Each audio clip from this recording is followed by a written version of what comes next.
Hi, welcome to another edition of IP Somm. I'm Heather Boyd, and my guest today is Victoria Walsh, and she's the owner and proprietor of a company called Girl Gone Good.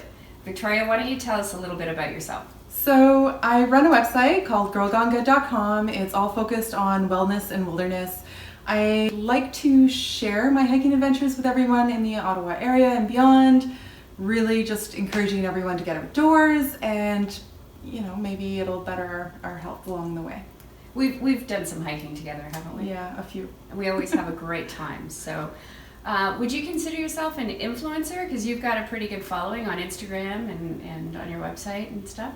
I think I have a little too much humble pie in me that to be called an influencer, but there is some influence. So I have had people come back and say, oh, I saw this hike, I've gone here, I like your ideas on mental health. And they ask you about products and stuff that you're doing, right? They do. Nice. So they ask me what, I have on my website, what fuel that I use and what gear that I use. So I guess in that way, and what trails to hit up, I influence. Excellent. Yeah. So on behalf of influencers everywhere, today's portion of the sommelier side of the IP Somm, we're going to try a bottle of Les Truffes.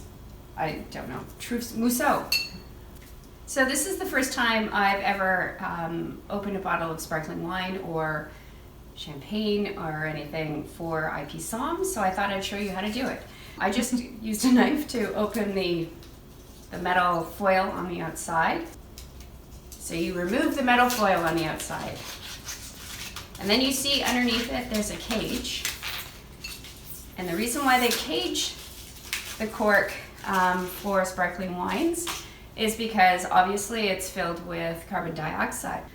So bubbles, that if they didn't have the cage on there, it would pop the cork. So you take the cage off, and then I normally put a cloth over top of it, grab the bottom of the base of the bottle. That was hard to say, the bottom of the base of the bottle. A little like a and then you twist the bottom to try to open it. And the key to opening sparkling wines, especially when you're with guests or serving or whatever, is to try not to make any sound. Now, it's not really coming out very well. Woo! So, there we go. Woohoo! Celebration. So we're going to try this. Normally you would use the bunt underneath to pour the champagne or sparkling wine. So before we start, we're going to do a toast to influencers all over the world. We're going to talk to you about your IP today. Cheers.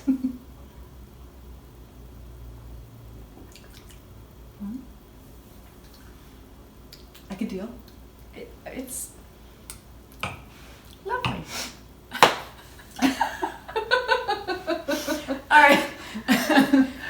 So, when you're doing your website and companies approach you for product, can you tell us a little bit about what that whole process looks like? So there's a few ways that you can generally make some money as an influencer with your own website and stuff, and it's either through advertising or companies approaching you for their products and reviews and that kind of thing. I've steered clear from most of it, but what I've learned over time is that I can actually charge for my reviews and for my guest posts, which I didn't know when I started it. Okay, so when you're doing that, do you know what IP is involved with your product that you're producing? And do you know that you're producing a product, first and foremost? So I do, but only through our conversations. I did not know that before at all. But I'm still a little confused on how IP works for influencers a little and our content. Are you comfortable with the term influencers? Yes. Okay, yeah, good. We could go with that. So when you're talking about influencers on social media, 9 times out of 10, one would hope that they have attached either their name or, like Victoria here, has actually registered their trademark, Girl Gone Good. So this is your brand. So when you're talking about putting anything on the website, on your posts, whatnot, giving reviews, as long as your brand is spread all over the place, you're using your trademark in that respect.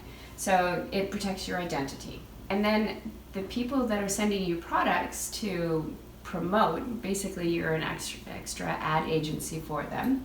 They're trading off of your good name consent because they're paying you. Yeah. So they're actually using your trademark. So you're entitled to make sure that they use your trademark only as you see fit.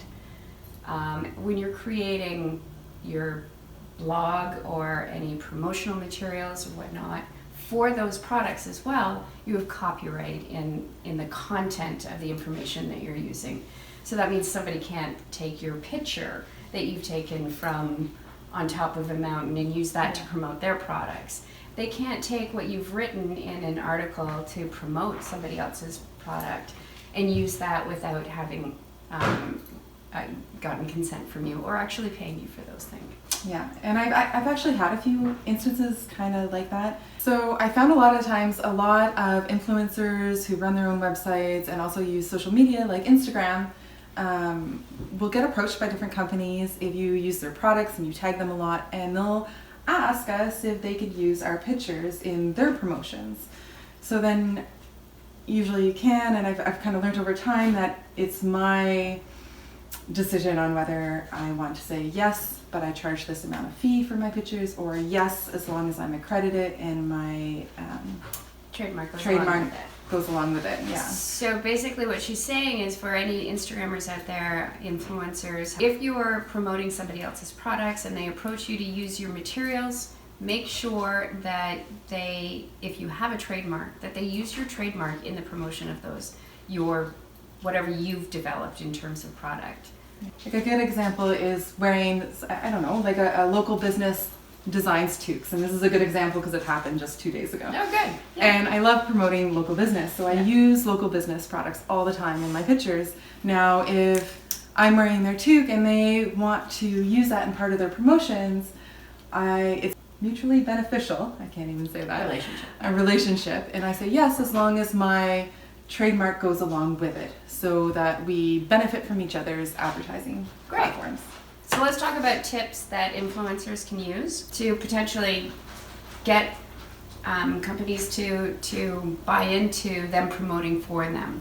And I think you've established a fairly good relationship and how to do this kind of thing. So what are your top 3 tips for gaining and making money from other companies as an influencer? I think the biggest thing right now has been not how many followers you have, but how much interaction you have with your followers. That is what companies find attractive the most, is your engagement with who's following you on your social platforms. So if you build that large base, then the companies find it attractive for their advertising areas. Okay. So I think that makes sense. Engagement's important. Yeah. The second thing would be to be genuine, not to promote products that you actually don't like in hopes of getting perks from that. I know a lot of influencers out there promote products that maybe they don't use themselves or do use themselves. We should have a sip of this lovely sparkling wine while we're talking about this. Yes, keep going. And we'll come back to that. Yes, we're coming back to that. But to, be genuine, I think. And the last is to tag and hashtag appropriately on on social media. So can you explain that a little bit? Are you talking about tagging and hashtagging the companies that you want to the identify? actual companies, okay, and the hashtags that they use along with those companies. Okay. So do you need permission to use those hashtags? No. That's right. Hashtags are, even if they're a trademark, if the company has used them as a hashtag so far, I mean, it will. This is still new law, so. Right now, if the company is using it as a hashtag, it is available for everyone to use and promote as well. So, because their whole purpose behind it is to make sure that people are using it and it directs back to them. So it is, we're still on the fence as to whether this is kind of a trademark use, but okay. Yeah. I just knew that it was no, so it's good to know the history. Good. But you know it's no because nobody's come after you. Yeah. Or someone has said, yeah, absolutely, anybody's entitled to use that, right? And in the way that they use them, right? Yeah. Like Eddie Bauer will use opt-outside. Opt-outside that's very cool. as a hashtag, and they use that to look back and see who's using their products. Yeah. But anyone can use it. Yeah. The companies that have trademark protection in their logos and then uses it as a hashtag. Different. It is kind of different, and maybe we should explain that. So a company that owns a trademark and then they hashtag that, they are encouraging people to use that hashtag, but you're not using it to buy, to profit from the use of that. Okay. If you are using that hashtag in the to make a profit, then they could potentially come after you because it is a trademark. Okay. So you have to be Makes very sense. careful about using hashtags. If in doubt, ask the company if you can use their hashtag. That's a smart move. Yeah. Yeah. Yeah. I mean, you have access to them on social media. Hey, can I just send a DM? Hey, can I use your hashtag because I want to promote this product on my website or in my Instagram feed or in Twitter or Half whatever. the time, every time you reach out, they're willing to work with you anyways. That's right.